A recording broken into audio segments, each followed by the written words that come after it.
वर्धा जिल्ह्यातील पिपरी मेघे येथील हे शेत आहे.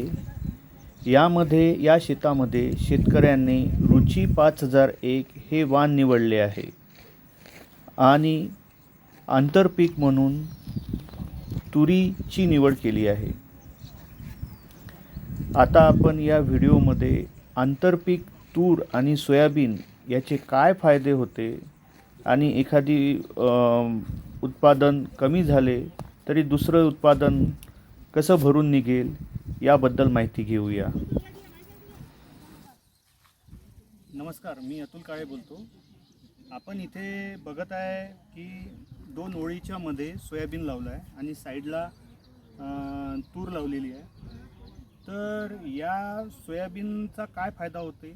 एक तर तूर बेडवर असल्यामुळं तूर उबावत नाही आणि दुसरी गोष्ट म्हणजे हा जो पॅच बनलेला आहे मध्ये सोयाबीनचा, या सोयाबीनच्या पॅचमुळे काय होते की रोग आला तर एकाच पॅचवर येईल, दुसऱ्या पॅचवर येणार नाही.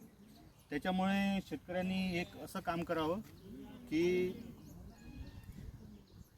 सोयाबीन लावताना मध्ये आंतरपीक म्हणून तूर घ्यावी आणि त्याचं आपल्याला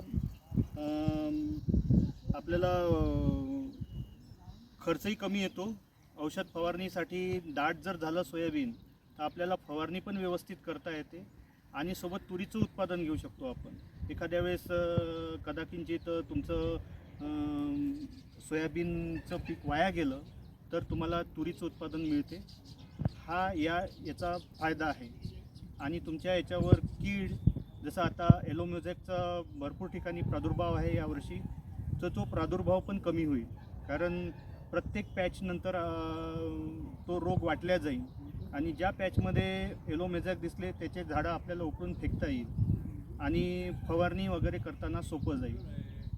मी अतुल काळे, युवल जैविक संस्कृतम. नमस्कार.